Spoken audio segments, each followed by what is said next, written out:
The hangar smelled of oil, sweat, and time. A symphony of clanking tools, murmured chatter, and mechanical frustration echoed beneath its vaulted ceiling. Outside, the late afternoon sun bled through the open doors, throwing long golden streaks across the concrete floor. Inside, a half-assembled Boeing B-17 Flying Fortress sat proudly in the center, silver skin dulled by age, wings half dismantled, her propellers still and silent. To the group of young airmen surrounding her, she was just another restoration project, a museum piece. A piece of history that no longer roared or soared, but sat quiet and stubborn, refusing to fit back together as planned. "Hey, Garcia, you sure that throttle linkage goes there?" called out one of the mechanics, his voice echoing. Garcia grunted, wiping sweat off his forehead with a rag. "If the manual's right, yeah. But this bird's older than my grandfather. Nothing lines up like it should." The others laughed.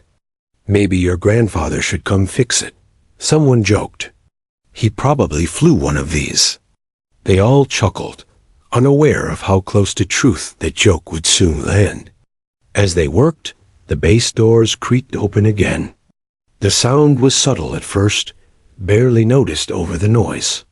But then, footsteps, slow, measured, deliberate, echoed across the floor.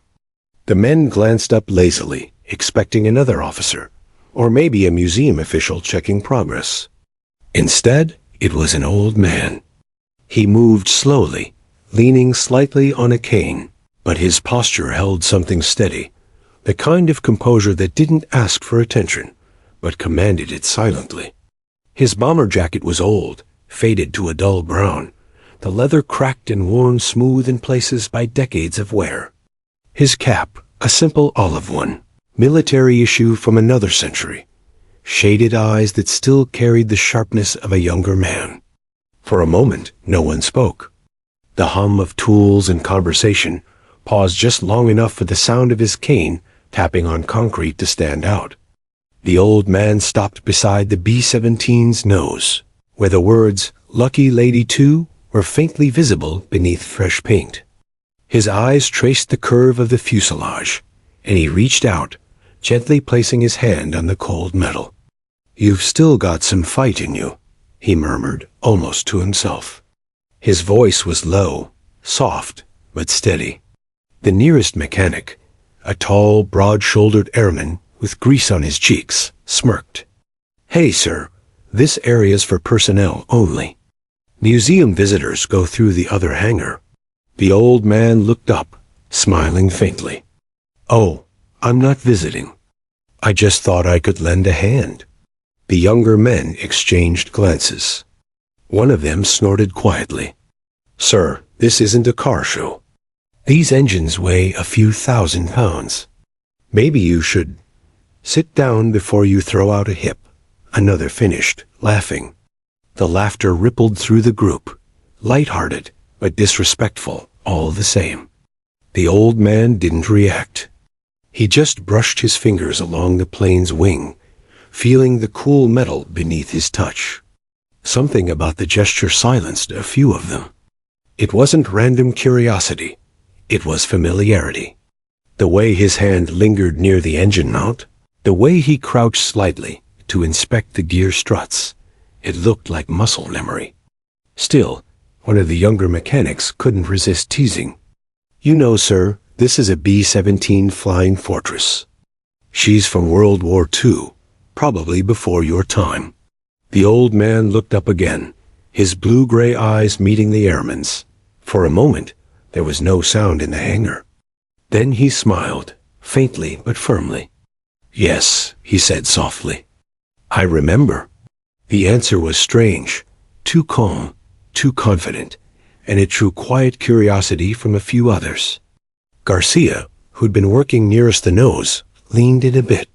"You worked on these before, sir?" The man took a slow step closer, the rubber tip of his cane tapping lightly. "You could say that," he replied. His tone carried a quiet weight, like there was more behind the words than he cared to explain. He knelt, with surprising steadiness, and tapped one of the engine mounts with his cane. "That line there," he said. "You've got the throttle linkage reversed. That's why it's sticking." The mechanic frowned. "Sir, we followed the diagram. Those diagrams were drawn for training models, not combat-fitted aircraft," the old man interrupted gently. He reached out, his hands trembling slightly as they moved toward the exposed engine bay. Then, as his fingers closed around the bolt, the shaking stopped. His hands became steady, controlled, precise.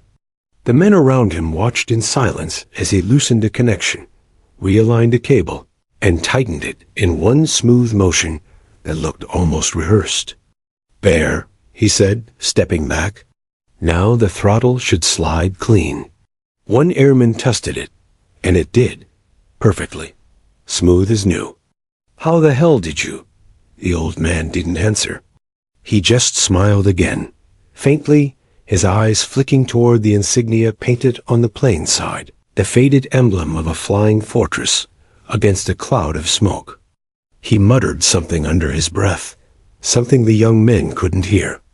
One of them, trying to shake the strange silence that had fallen, whispered, "Yes, he really does know his way around these birds." Another laughed. "Or he's just lucky."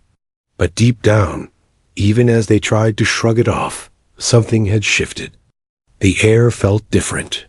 The old man's steps were slow as he made his way around the aircraft, examining each section with a quiet, respectful patience, like a surgeon checking on a patient he hadn't seen in years.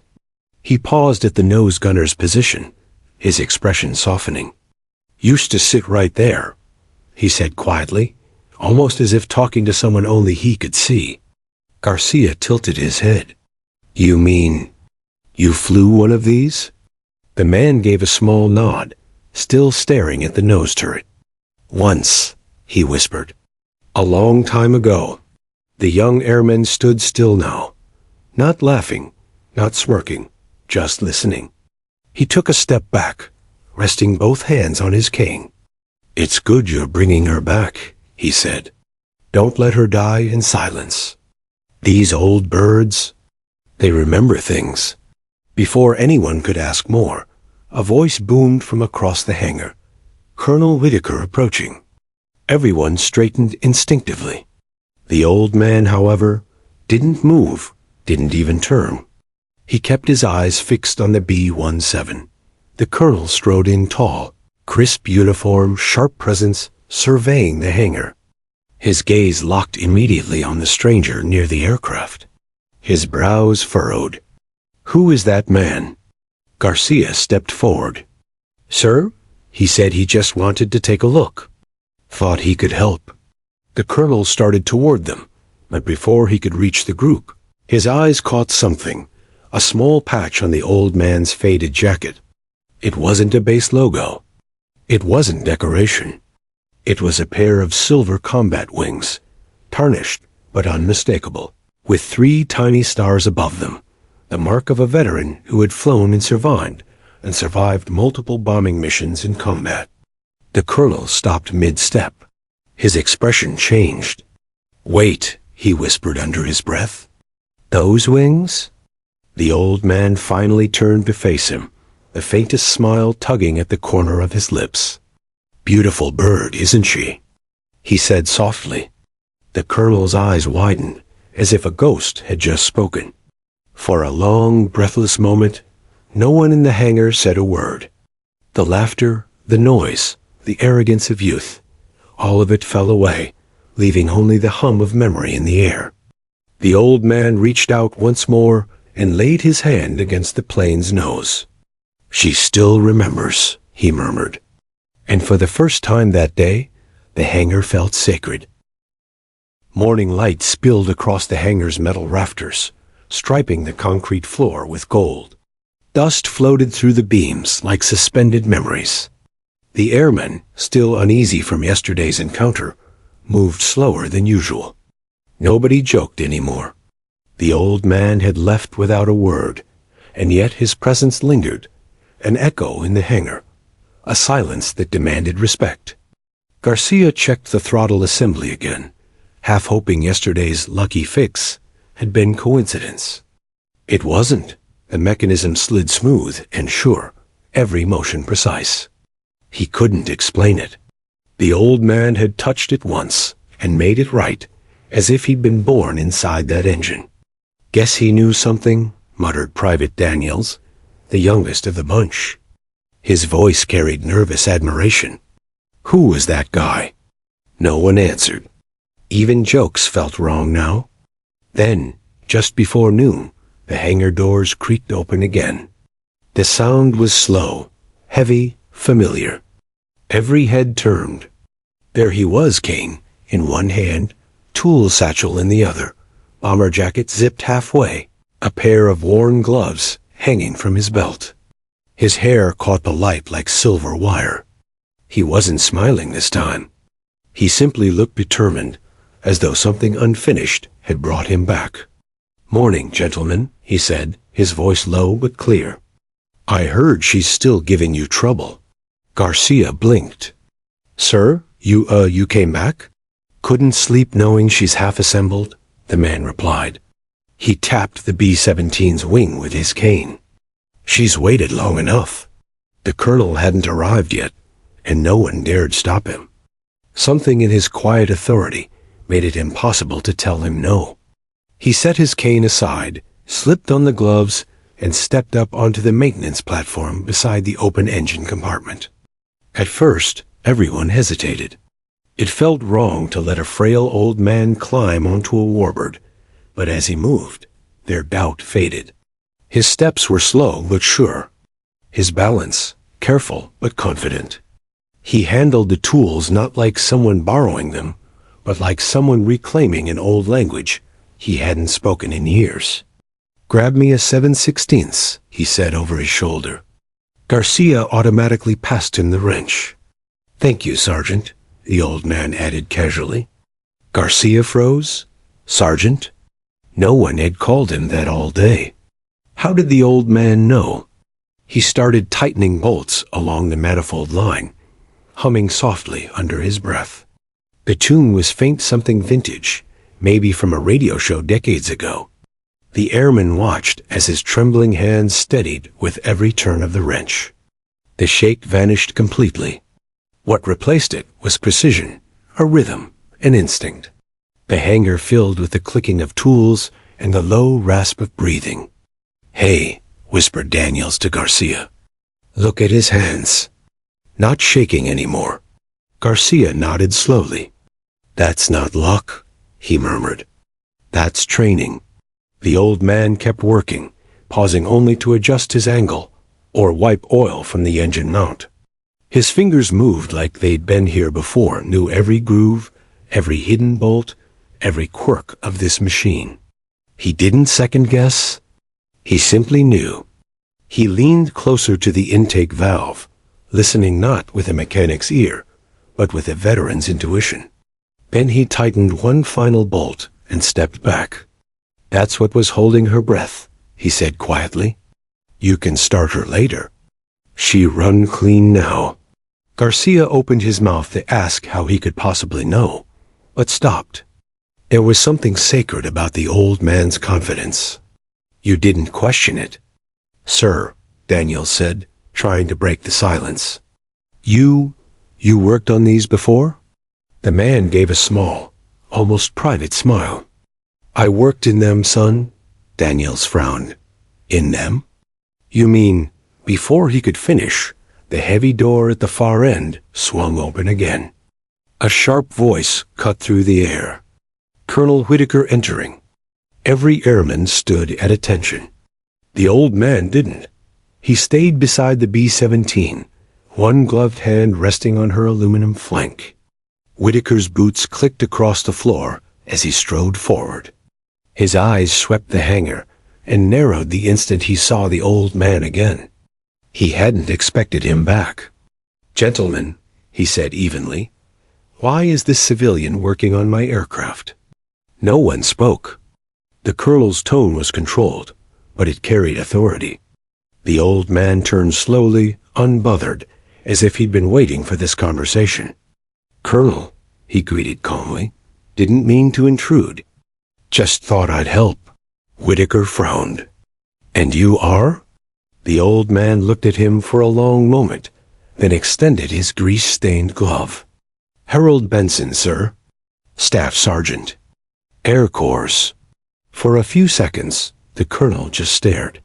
The name hit him like a strike of memory, a fragment from a briefing he'd once read in an archive. He looked closer at the man's jacket. There it was again. Combat wings, silver dulled to gray, 3 stars glinting faintly above them. Not decoration proof. Flight engineer. B-17 operations. Multiple combat tours. The colonel swallowed hard. "Benson," he repeated. "The Harold Benson?" The old man's smile was faint. "Used to be." Around them, the airmen froze. The colonel took one slow step forward, his voice quiet now, heavy with respect. "You flew with the 303rd Bomb Group. England, 1944. Mission count 26. 27. Benson corrected gently. "They forgot to log the last one." The hangar went utterly silent. Whitaker drew a breath, steadying himself. "Sergeant, you don't need to touch another bolt here. You've done more than enough for this Air Force." But Harold shook his head. "With respect, Colonel, this bird isn't finished. She's still missing half her heart. You wouldn't ground a pilot who still has work left, would you?" Whitaker stared at him, at the aged lines carved by war and time, and realized he couldn't argue. "Carry on," he said finally, voice thick. The colonel turned to his men. "Gentlemen, this man isn't just a veteran. He's a piece of our history. Watch and learn." The airman stood straighter. Daniels felt a strange knot tighten in his chest chain and admiration all tangled together. Benson nodded once, returning to his task. "She'd be ready soon," he said softly, almost to the plane. For the next hour, no one spoke above a whisper. The clinking of tools echoed steady and sure as Benson guided them, showing, explaining, correcting. He wasn't lecturing. He was teaching through movement. He showed them how to listen for hollow vibrations, how to smell oil that was too old, how to feel the difference between a bolt that was tight and one that was right. The young men watched, mesmerized, as if history itself had come alive before them. At one point, Benson paused, his fingers lingering on a bullet-scarred panel. "We patched holes like this in the field," he murmured. "Couldn't wait for new sheets. Just rivet, pray, and fly." Daniels asked quietly, "Did you ever get scared up there, sir?" Benson chuckled under his breath. "Every damn time. But fear keeps your hands steady if you respect it." He turned the wrench once more, the metal glinting. "And when you stop being scared, that's when you start falling." The colonel watched from a few paces back, arms folded, eyes glistening with something he didn't show often. There was reverence in his silence, and pride a soldier's recognition of another who'd walked through fire. Hours passed unnoticed. When Benson finally stepped down from the platform, the sun had dipped lower, painting the bomber's skin in soft amber. The B-17 looked different, now not just restored, but alive. Even the airman could feel it. He wiped his hands on a rag and set the wrench aside. "She'll sing again soon," he said. "She just needed someone to remember her." Garcia nodded slowly. "We won't forget, sir." Benson smiled, weary but content. "See that you don't." He picked up his cane, slung the satchel over his shoulder, and began walking toward the open hangar door. The colonel followed a few steps behind, stopping short of calling out.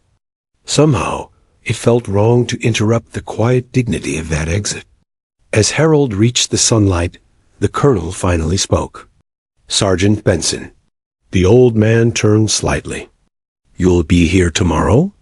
Whitaker asked. Benson nodded once. "If she have me." Whitaker straightened, giving a crisp salute. "She will, Sergeant. And so will we." Benson returned the salute, slow and deliberate. Then he stepped into the golden light and disappeared beyond the hangar threshold, leaving behind the echo of his footsteps and a hangar full of men who would never again mistake age for weakness.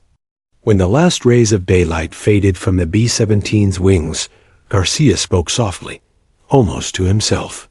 "Funny," he said. "Yesterday I saw an old man. Today I think I saw a miracle." And no one in the hangar disagreed. The sun had barely risen, yet Colonel Whitaker's day had already begun with urgency. Reports from the restoration hangar cluttered his desk. Delays, missing parts, budget requests, and one strange handwritten note from Sergeant Garcia. Old civilian mechanic appeared again.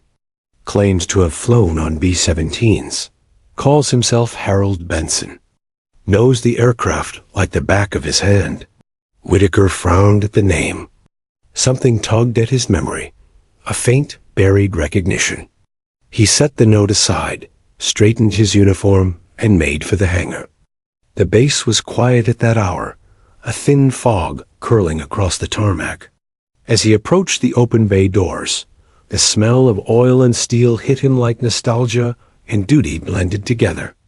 Inside, he could hear faint laughter, respectful this time, mixed with the clatter of wrenches and the low hum of men working. And then, there he was again.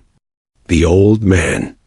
Harold Benson stood beside the left engine, sleeves rolled up, a streak of grease across his forearm. His cane leaned against the fuselage, forgotten. Around him, the young mechanics moved with newfound focus, no longer dismissive.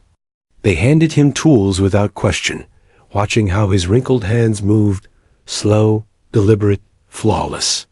Whitaker's boots echoed sharply as he entered. "At ease," he barked automatically, though his tone soft as his eyes fixed on the stranger. "Sir," Garcia said quickly, "the gentleman's been—" "I see him," Whitaker interrupted. He approached, studying the man more closely now. The jacket looked older than any uniform he'd ever worn. On its breast, faint but unmistakable, were silver combat wings, and above them, 3 small stars. Decorations for aerial service. But not just service survival. Each star represented a full combat tour, missions flown in the deadliest skies of the Second World War. The colonel stopped just short of him. "You've got clearance to be here, mister?" The old man looked up. His eyes were steady, calm, filled with something Whitaker hadn't seen in a long time. Humility wrapped around quiet authority. "Name's Benson, sir. Staff Sergeant Harold Benson, United States Army Air Corps." The name landed heavy. The air in the hangar seemed to pause, the hum of machines fading to silence. Whitaker repeated it under his breath. "Harold Benson, the flight engineer from the 303rd? The old man gave a single nod. "That's right. The 303rd Bomb Group, stationed at Molesworth, England. We flew 27 missions before they finally sent us home." For a moment, the colonel could only stare. He'd studied Air Corps history. The 303rd had been legendary. Their casualties were brutal, their bravery unmatched. "Sir," Garcia whispered to another mechanic, "he's that Harold Benson?"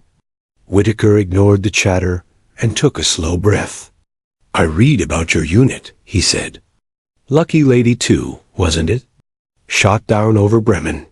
Benson's gaze drifted toward the bomber's nose, where faint letters under the new paint still spelled that very name. Lucky Lady 2. His voice softened, almost breaking. "She made it farther than anyone thought she would. Brought us home more times than we deserved." The colonel felt a chill. "This was your plane?" Benson nodded once. "My home at 20,000 feet. Silence filled the hangar. The young airman looked at the bomber with new eyes, no longer as a project, but as a tomb of memories, a ghost of war that had somehow found its way back to the man who once flew it. Whitaker straightened his shoulders. Why didn't you tell anyone who you were? Benson chuckled softly. Would it have mattered? I'm not here for recognition. I'm here because she called me back. The colonel frowned slightly. She? He gestured to the plane. This old girl. You don't understand until you've been up there. She's more than metal and rivets. Every pilot, every engineer knows the sound of his bird breathing. I heard hers again in a dream 2 nights ago, wheezing like she needed air. So I came. His voice carried no madness, only truth, the kind that comes from a lifetime of loyalty. The colonel found himself strangely moved. And you still remember how to work on her? Benson smiled faintly. Every bolt has a soul, sir. And this one remembers my touch. Whitaker exhaled slowly, shaking his head with admiration. You have no idea how much you've already impressed my men. Benson shrugged. Good boys. Just young. Reminds me of my crew. He stepped closer to the plane, resting a hand on the cold metal near the cockpit. We were 19, maybe 20. Thought we were immortal. We'd sit in here, joking about home, letters, girls, baseball, anything to pretend we weren't flying into hell the next morning. The colonel didn't interrupt. He just listened. One mission, Benson continued. We lost 2 engines over Berlin. Fuel leaking, hydraulics gone. I climbed out midder, tied myself to the frame, and patched the line with a belt and chewing gum. He smiled faintly. Got us back to England on fumes and luck. Captain said I had angels on both shoulders. I told him they were probably too scared to sit anywhere else. A few of the airmen laughed quietly, not out of mockery, but respect. The story felt larger than life, yet utterly believable from this man. Whitaker looked at the B-17 again, tracing its outline with his eyes. You're telling me this exact aircraft was mine, Benson said, finishing his thought. She crashed on our last run. Took flak over Bremen. I blacked out after the fire reached the cockpit. Next thing I knew, I was in a field hospital in France. They told me the lucky lady went down over the North Sea. I never thought I'd see her again. He paused, emotion tightening his throat. But she's here. Somehow, she's here. The colonel swallowed hard. We recovered the wreckage in 1993, he said quietly. Restoration began 5 years ago. No one ever knew she had a living crewman still walking this earth. Benson chuckled dryly. Guess I'm stubborn? The colonel smiled faintly, though his eyes glistened. Sergeant, I don't believe in coincidence. Maybe she waited for you. Benson looked at him, a spark of youth flickering behind the wrinkles. Maybe we both waited for each other, Colonel. Behind them, the airmen stood at silent attention. None of them knew what to say. This wasn't a classroom lesson anymore. This was a living connection to history itself. Whitaker cleared his throat. Mr. Benson, no. Staff Sergeant, I'd like you to officially oversee the final phase of this restoration. My men could use someone who's not just read about her, but knew her. Benson blinked, surprised. You're serious? The colonel nodded. Dead serious. I'll handle the paperwork. A small grin broke through the old man's stoicism. Then we better get to work, sir. She doesn't like to wait. Whitaker extended his hand. Welcome back aboard, Sergeant. Benson grasped it firmly, his grip strong despite the years. As the colonel turned to brief the crew, Benson lingered beside the aircraft. He ran his palm along the fuselage one last time that day, whispering something no one else could hear. Garcia, standing nearby, thought he caught the words, but wasn't sure. We made it home after all. Girl. That evening, as the hangar lights dimmed, Whitaker stood alone watching the silhouette of the bomber against the orange horizon.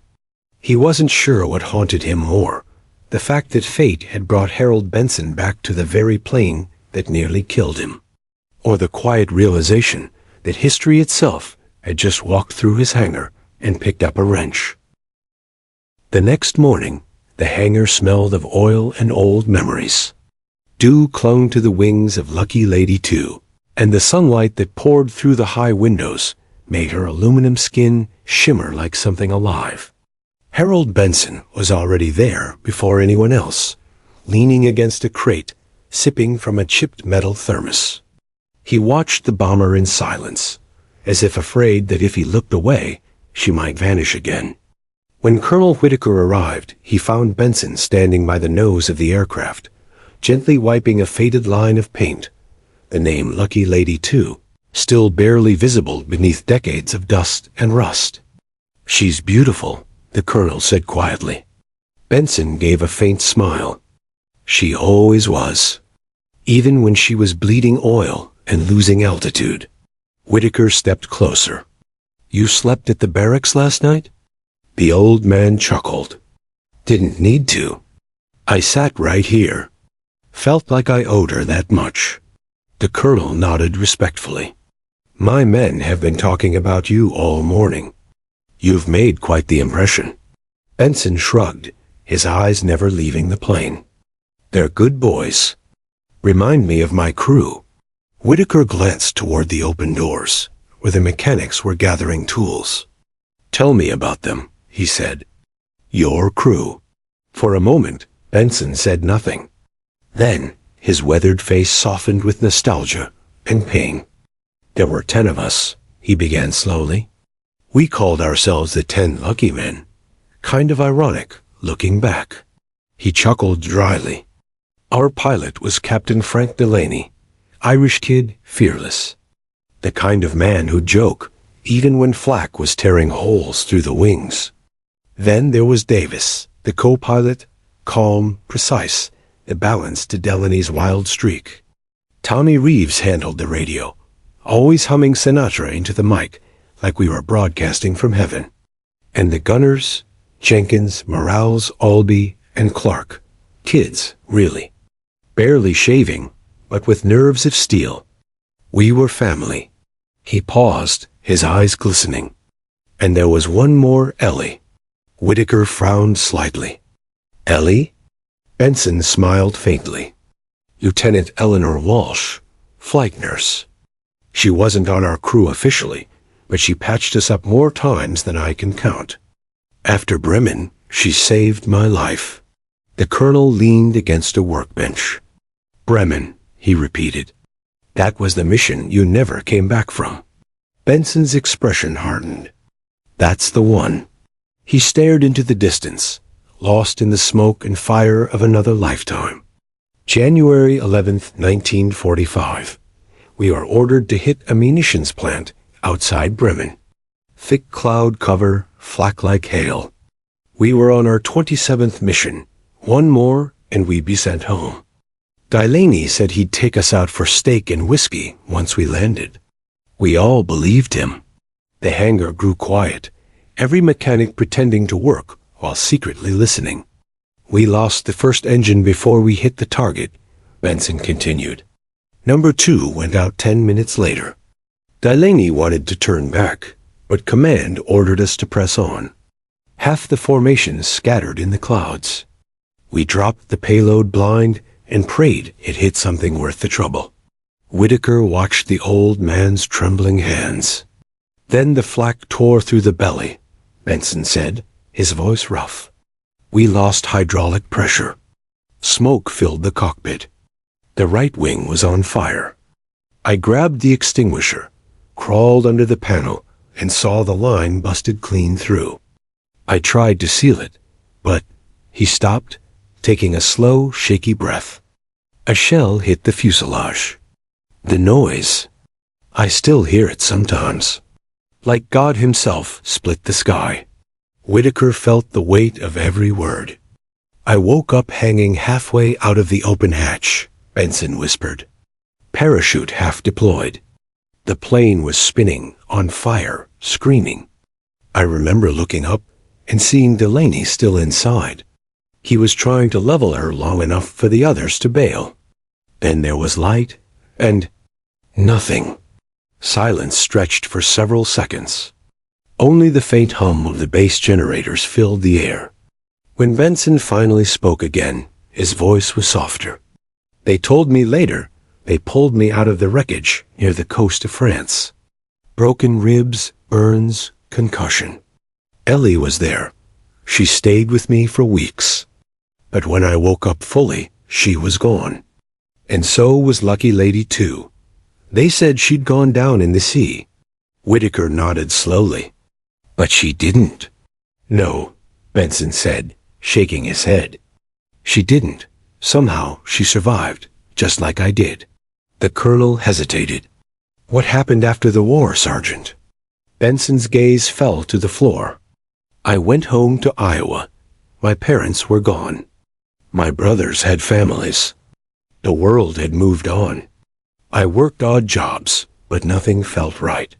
Every time I heard a plane overhead, I'd look up, expecting to see her. After a while, people stopped asking about the war. They didn't want stories about blood and loss. They wanted peace. So I gave it to them." He gave a sad little smile. "But I never stopped dreaming of that last flight. Every January 11th, I'd wake up with the sound of engines in my ears." Whitaker folded his arms, the respect in his eyes unmistakable. "You carried that weight alone all these years." Benson nodded. "Until I saw the newspaper photo, your restoration team standing next to the wreck of a B-17 marked Lucky Lady 2. I knew I had to come." The colonel took a deep breath. "You were meant to. Maybe history doesn't forget the ones who gave everything." Benson chuckled quietly. "History forgets plenty, Colonel. But airplanes? Airplanes remember everything."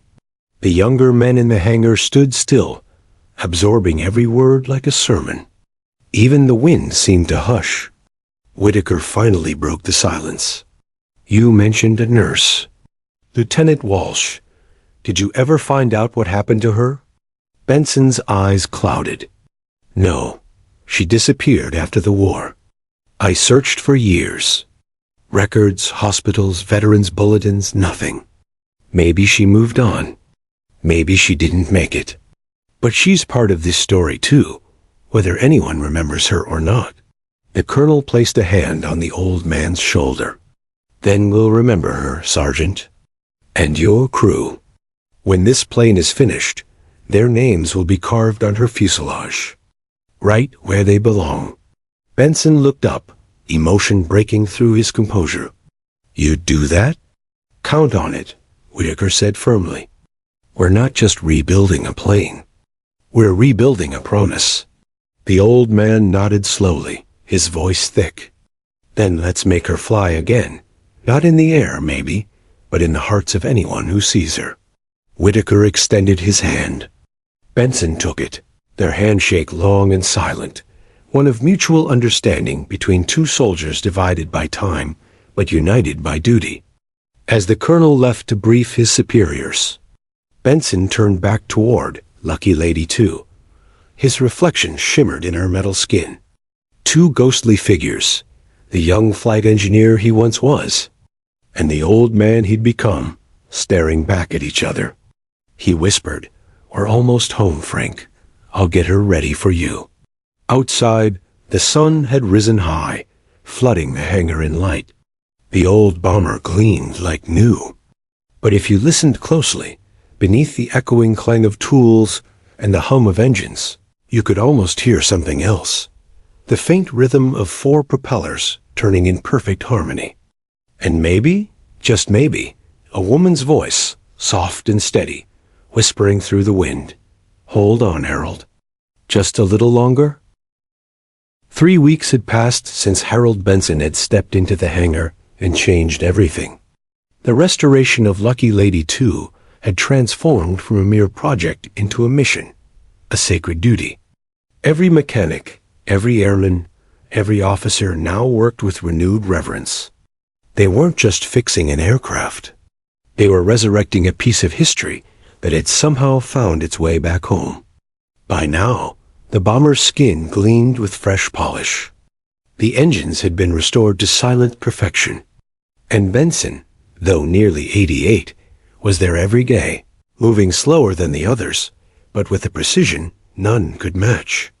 Colonel Whitaker often watched from a distance, impressed. There was something about Benson's presence, a calm authority that steadied the chaos. He'd seen hardened soldiers break under pressure, but the old flight engineer moved like a man who'd already faced the worst and survived. That morning, Benson was on his knees beneath the cockpit, working on the wiring that led to the navigator's station. His hands trembled slightly, but his focus never faltered. Sergeant Garcia crouched beside him, passing tools wordlessly, learning from every motion. Then Garcia paused. "Sir, what's this?" Benson squinted into the shadowed panel, where the younger man was pointing.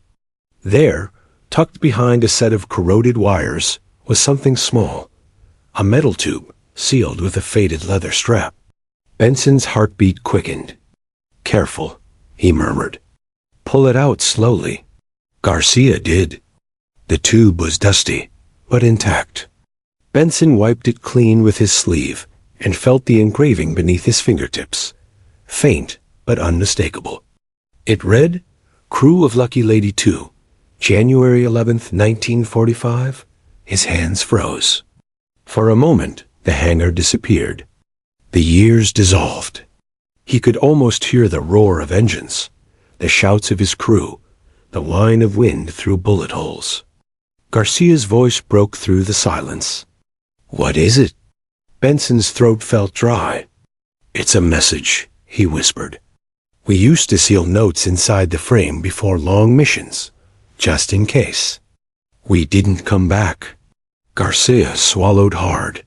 "You think this one's from your crew?" Benson nodded slowly, eyes misting.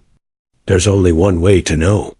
He took the tube carefully to the workbench, his hands trembling as he loosened the leather strap.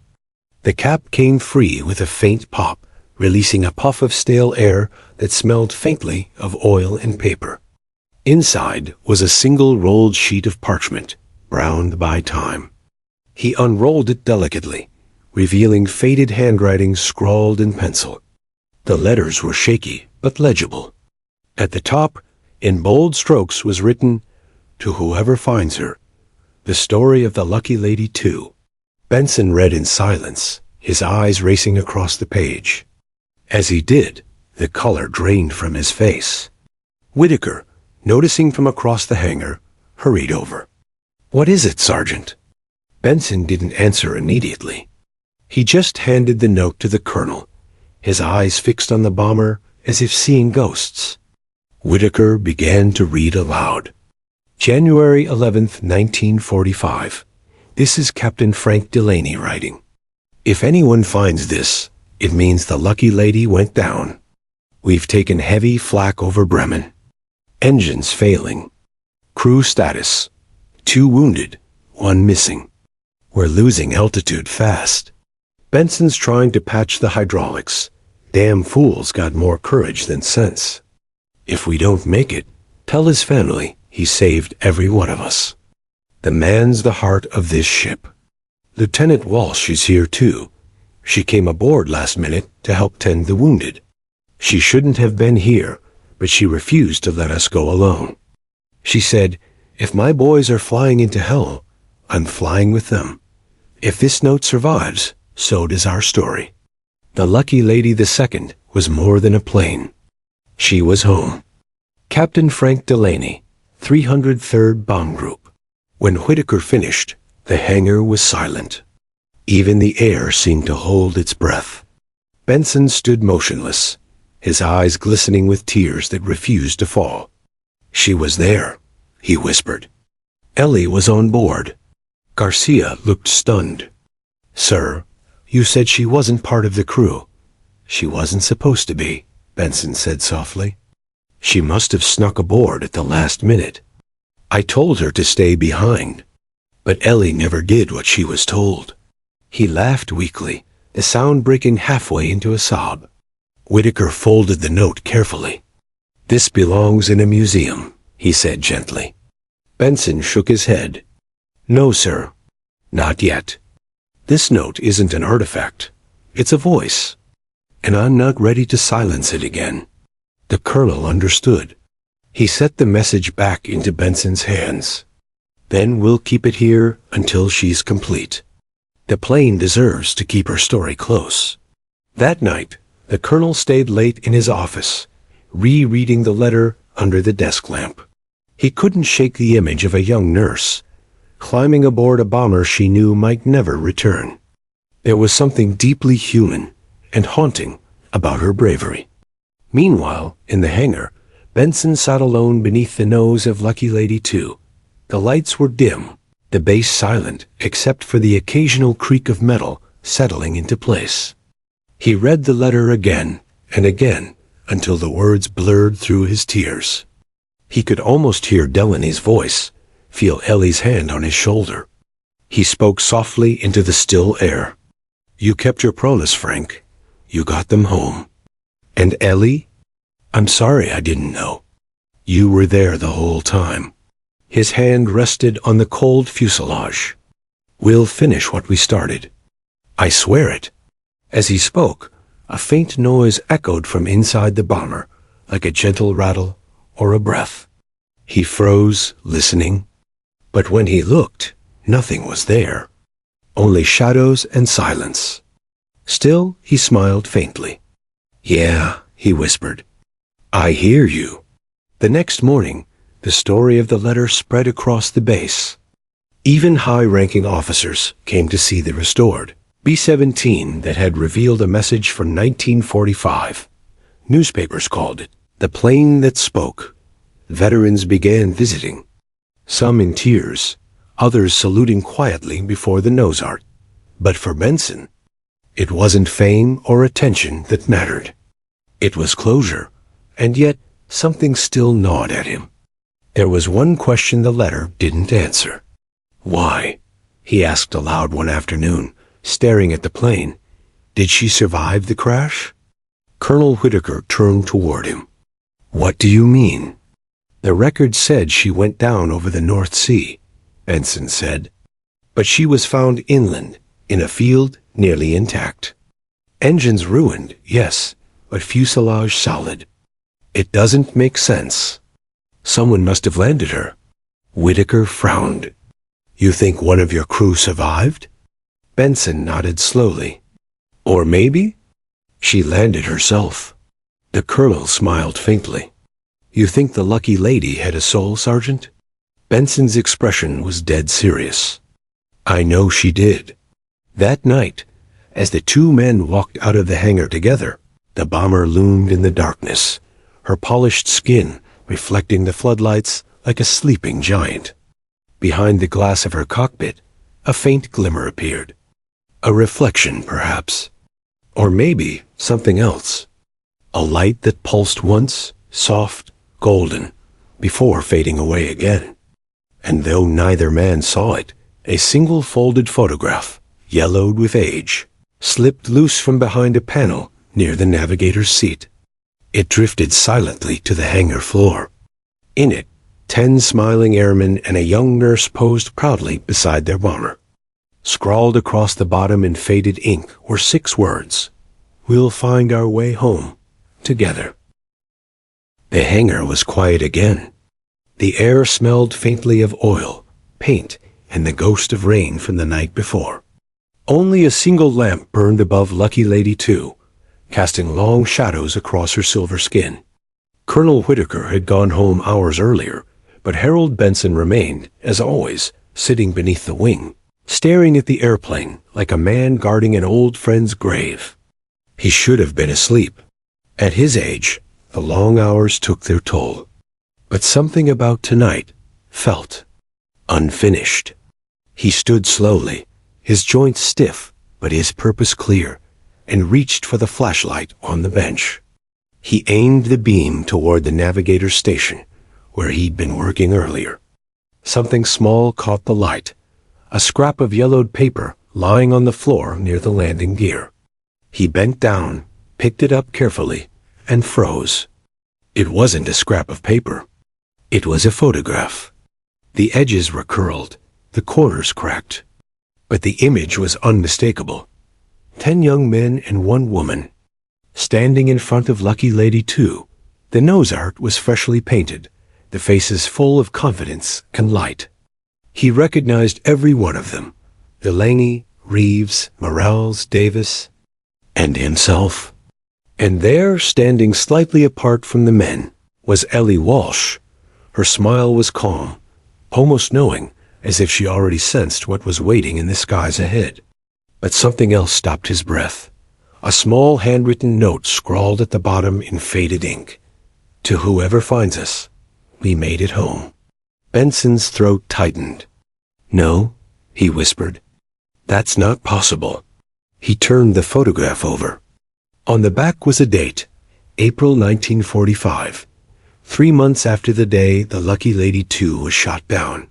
He stood frozen for a long time. His mind tried to reason. Maybe someone found the crew before the war ended. Maybe they regrouped later. Maybe Ellie had written it herself. But deep down, something inside him stirred. A flicker of recognition, of memory, buried beneath decades of fog. He remembered smoke, fire, falling. Then, a hand, soft, strong, gripping his tightly. Ellie's voice whispering, "Hold on, Harold. You're not done yet." He swallowed hard. "What did you do, Ellie?"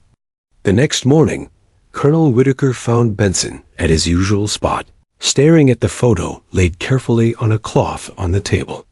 The colonel leaned in and frowned. "Where did this come from?" "Inside her," Benson said. "Fell out from behind the navigator's panel last night." Whitaker studied it closely. "This is impossible. The official records say they were all declared KIA, killed in action, January 11th, 1945. Yet this photo is dated April." "I know," Benson murmured. "Could it be a mistake?" Benson shook his head. Delaney never mislabeled anything. If he wrote April, he meant April. Whitaker leaned back, exhaling slowly. "Then what the hell happened?" The old man's eyes gleamed with something between awe and sorrow. "Maybe they didn't die after all. Maybe she brought them down safe. The plane?" Whitaker asked skeptically. Benson nodded. "We thought she went into the sea. But what if Delaney managed a forced landing somewhere inland? Somewhere off the record? Maybe they survived, at least for a while." Whitaker frowned, thinking. If that's true, there'd be no record of it. Germany was chaos then. Surrender was weeks away. Entire towns vanished from reports. Or were buried by them, Benson said quietly. The colonel rubbed his temples. If there's any truth to this, we'd need to cross-check military recovery files. Crash sites. POW camps. Anything within 100 miles of Bremen. Benson smiled faintly. "You think your computers can find ghosts, Colonel?" Whitaker met his gaze. "Maybe not. But maybe we can give them names again." 2 days later, Whitaker returned to the hangar with a folder under his arm. His expression was grave. "I found something," he said. He opened the folder and laid out several old black and white reconnaissance photos. Each showed different crash sites across northern Germany. He pointed to one. "This one's from near Bremerhaven. April 1945. The report lists a damaged American B-17 found abandoned in a field. Locals said the crew vanished before Allied recovery teams arrived." Benson leaned closer. The outline of the aircraft was faint, but unmistakable. "That's her," he said quietly.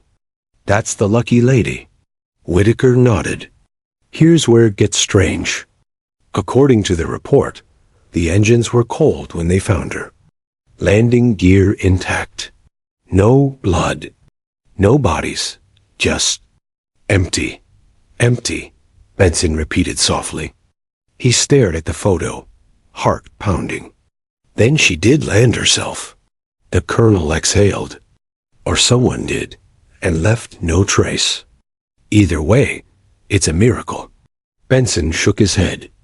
Not a miracle. A promise. Whitaker looked up. From who? From her, Benson said. From Ellie. He reached for the photograph again, the one of the smiling crew, and traced Ellie's face with a trembling finger. She was the kind who never left anyone behind. If she was on that plane, she'd have done everything she could to save them. The colonel nodded slowly. You think she got them out? I think she got them home, Benson whispered. That night, rain hammered the hangar roof. The air was thick with static, the kind that precedes a storm.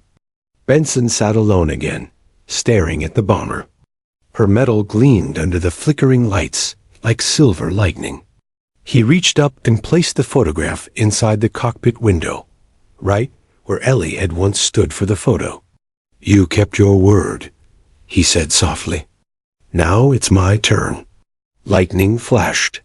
For an instant, he could swear he saw them all there, the crew of Lucky Lady 2, smiling through the cockpit glass. Delaney in his cap, Morales with his crooked grin, and Ellie beside them, her eyes gentle, her hand raised as if waving goodbye. The thunder rolled, and they were gone. The following morning, Whitaker walked into the hangar and stopped dead in his tracks. Benson was standing near the cockpit, holding a small metal box, old, dented, but familiar. I found it, the old man said. Found what? The flight recorder. Or what's left of it. Whitaker blinked. From the original plane? Benson nodded. She hid it. Deep inside the fuselage. Probably damaged beyond reading, but if there's even one intact reel, it might tell us everything. The colonel called in a restoration technician immediately. The small device was placed on the workbench, its film reels carefully extracted. When the machine finally whirred to life, the faint hiss of static filled the air, followed by a voice. This is Captain Delaney. We've lost both starboard engines. Trying to make land near Bremen. Benson's unconscious. Ellie's keeping him alive. God, she's still. The sound cracked, warbled, then continued faintly. If this is the end, tell her. Tell her she was right. We did make it home. But tape cut off. Whitaker's jaw clenched. That was his last transmission. Benson's hands trembled. He whispered, They saved me. She saved me. I wasn't supposed to wake up in that field hospital. Not alone. He looked up at Lucky Lady 2, his voice breaking. You brought me back. You kept your promise. All of you. The colonel said nothing. There was nothing to say. Benson turned away, shoulders shaking, the tears finally spilling after 70 years of silence. Later that night, Whitaker found him still there, asleep on a chair beside the bomber, the photo clutched in his hand. The colonel gently draped his jacket over the old man's shoulders, then looked up at the plane. The lights reflected faintly off her nose art, the newly repainted words, Lucky Lady 2, bold and shining again. For a moment, he could almost swear the metal seemed to breathe. And as the wind swept through the hangar doors, carrying the soft scent of rain and fuel, it brought with it a whisper, low and steady, just loud enough to hear. He's home now. The morning of the unveiling dawned crisp and clear. Sunlight slanted across the tarmac, glinting off the polished aluminum of Lucky Lady 2. Flags fluttered along the perimeter of the hangar, and a gentle breeze carried the scent of oil, metal, and the lingering essence of history itself. Colonel Whitaker arrived early, his uniform crest and hat perched at a perfect angle. He surveyed the scene. Rows of chairs for the gathered veterans, younger airmen in neat formation, and a small platform where the podium awaited. Photographers from local newspapers had begun setting up, capturing the spectacle for a story that promised to be historic. Harold Benson arrived quietly, his cane tapping softly on the concrete floor. He was dressed in a crisp shirt and jacket, the combat wings gleaming faintly under the sunlight. Even at 88, there was a straightness to his posture, an authority that commanded respect without a word. The younger mechanics stepped aside as he walked past, offering quiet nods. He acknowledged them with a faint smile, but his eyes were on the bomber. "She's ready," he whispered. Whitaker approached him, his expression both proud and uneasy. "You're sure you want to do this?" Benson nodded slowly. "I can't leave it for anyone else. This is my crew's story. Mine too. If I don't see it through, who will?" The colonel glanced at him, noting the faint tremor in his hands and the intensity in his eyes. "Then let's make this a day to remember." The ceremony began with a low hum of anticipation. Veterans of various wars stood along the sides of the tarmac, some in wheelchairs, some with canes, all with eyes fixed on the plane. Families gathered, children peered between shoulders, and reporters murmured quietly as cameras clicked. Whitaker took the podium first, clearing his throat. "Ladies and gentlemen," he began, "today is not just the unveiling of a restored bomber. It is the return of history itself, a tribute to the men and women who risked everything to ensure freedom. And there is one man here whose story is inseparable from this aircraft. Sergeant Harold Benson, flight engineer of the 303rd Bomb Group, survivor of 27 missions over Europe, and custodian of the Lucky Lady 2. There was a ripple of applause, but it was Benson's quiet presence that drew the most attention. He stepped forward slowly, the weight of decades pressing on his shoulders. He cleared his throat, looking out at the crowd, the plane, and the assembled veterans. "This is more than a machine," he began, voice steady but soft. "Lucky Lady II was our home in the sky. She carried us through hell and fire. She was not perfect, but she was loyal. And today, we honor her, and everyone who ever called her theirs." He paused, taking a deep breath. Memories flooded back. The roar of engines, the flak tearing through the sky, Delaney shouting orders, Ellie tending to the wounded. The faces of his crew appeared in his mind, young, alive, forever caught in the moment before disaster. "On January 11th, 1945, he continued, "we thought we had lost her, and almost lost ourselves. But she carried us farther than anyone thought possible. And today, she returns not just as a plane, but as a testament to courage, sacrifice, and loyalty." He gestured toward the nose art, newly repainted. "Lucky Lady 2. The crowd hushed. Whitaker stepped beside him, quietly nodding. "Sergeant Benson has been here every day of this restoration," the colonel said. "Every bolt, every panel, every wire. He guided us. And it's because of him that this aircraft stands not just restored, but alive." Benson's eyes softened, and for a brief moment, the weight of decades lifted slightly. He reached for the edge of the tarp, covering the bomber. The gathered crowd leaned forward in anticipation. With a swift motion, he pulled it away. Sunlight glinted off the polished aluminum. The engines gleamed. The restored gun turrets reflected the sky. And for a moment, time itself seemed to pause. The audience erupted in applause. Veterans saluted. Cameras flashed. But Benson's attention remained on the cockpit, the place where he had lost so much and found so much. Then, Whitaker motioned toward the small photograph that had revealed the crew's survival. Benson took it carefully and placed it inside the cockpit, alongside the panel where it had been hidden for 75 years. The crowd leaned in as he spoke softly. "This photograph is a reminder. They survived because of each other, the crew, Ellie, and this plane. And now, so shall their story survive." A veteran in the front row, tears streaming down his face, muttered, "I knew them.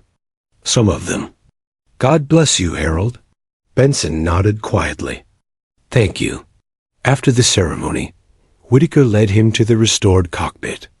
"Would you like to sit in her again?" he asked. Benson hesitated. Memories of smoke and fire flickered across his mind. But he nodded.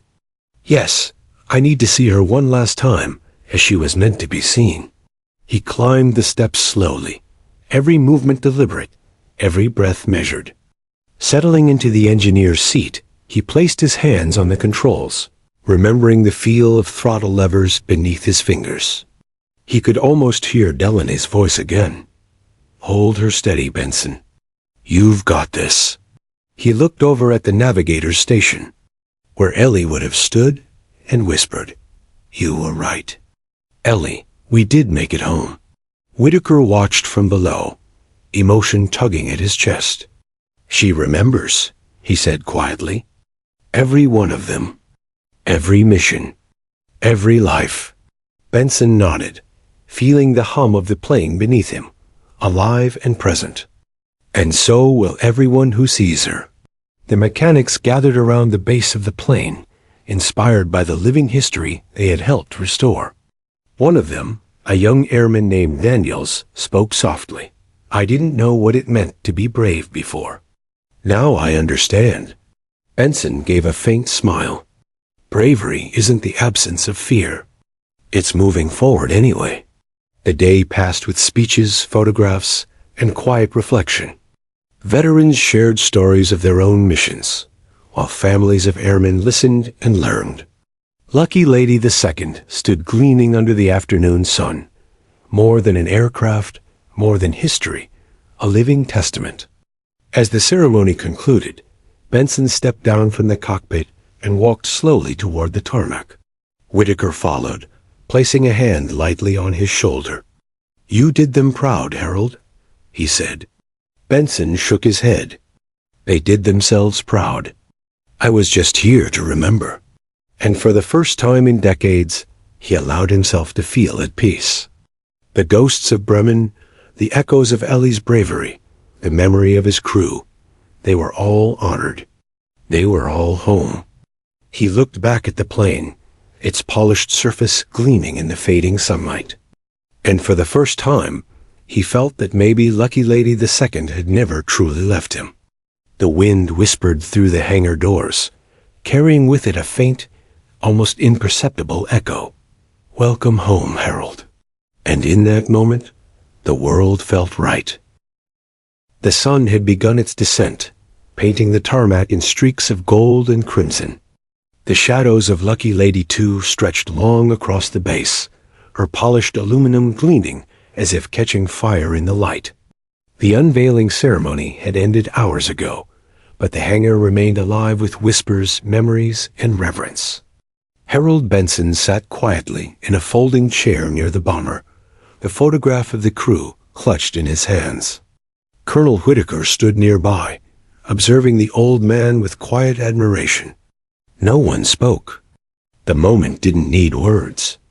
Then Benson exhaled slowly. There's one thing I've never understood, he murmured.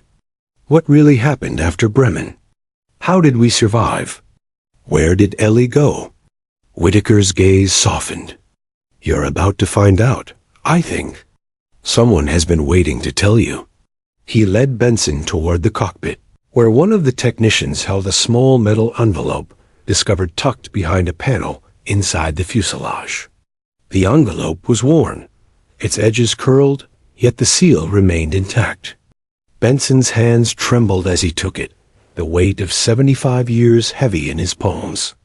He broke the seal and unfolded the paper inside. His eyes scanned the words carefully. It was a letter, dated April 1945, written in precise, feminine handwriting. Harold, if you are reading this, it means we survived together. I stayed on board to ensure every one of you made it out alive. Delaney, the crew, you, all of you, safe. I could not risk landing in enemy territory myself, so I guided the Lucky Lady to a hidden field where she could not be discovered. Afterward, I was taken by resistance fighters and eventually smuggled across Europe until the war ended. I had to remain hidden to ensure your safety and the secrecy of the operation.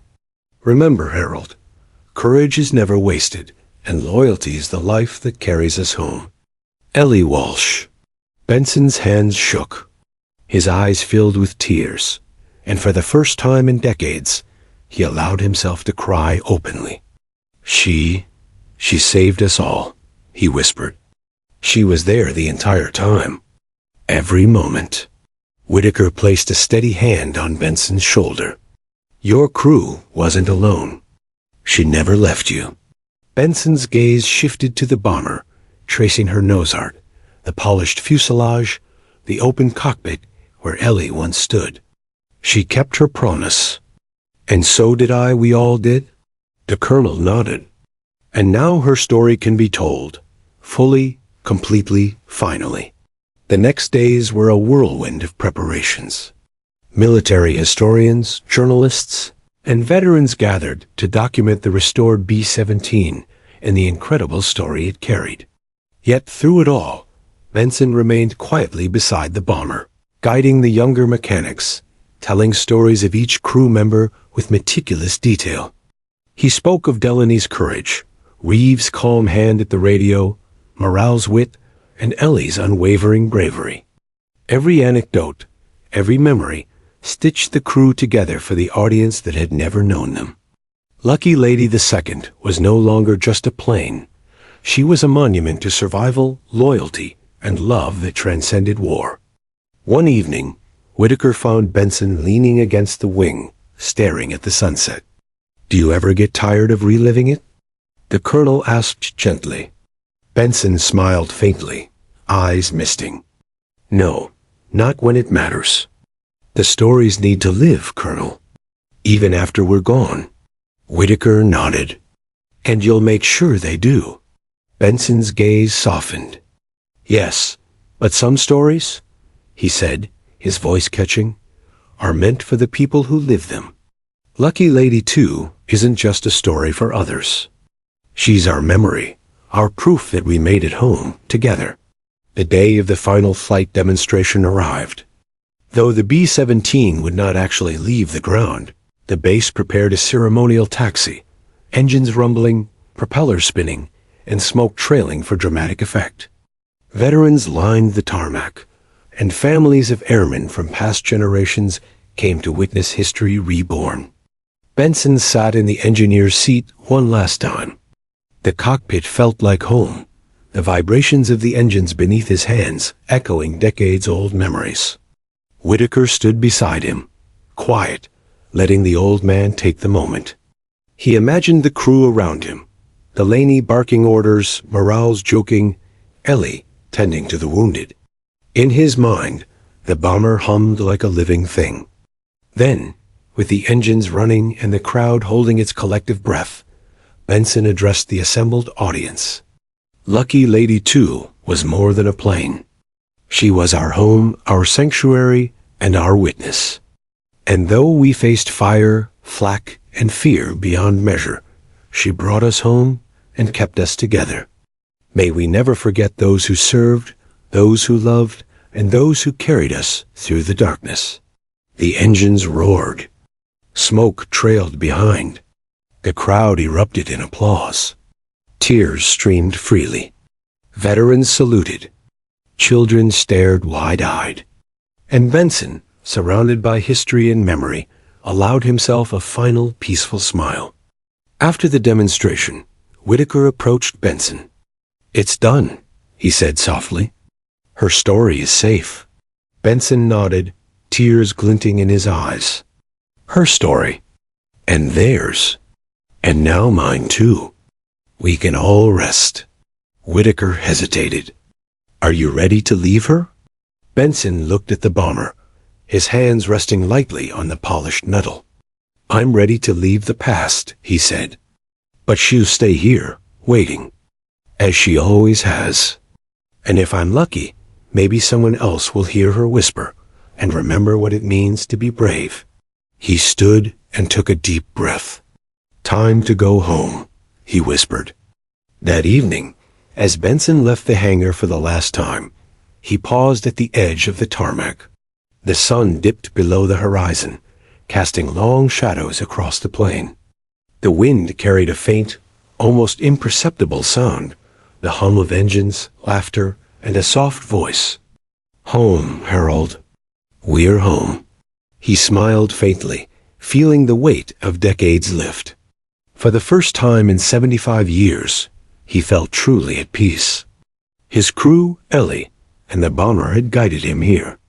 And now, he could finally move forward. Benson walked slowly toward the base entrance. The night sky stretched endlessly above him.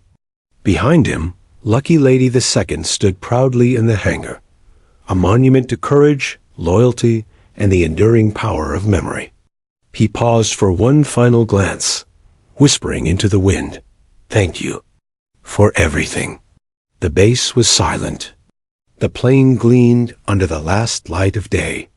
And somewhere, in the echoes of the past, the crew of Lucky Lady 2 smiled, together once more, forever at home.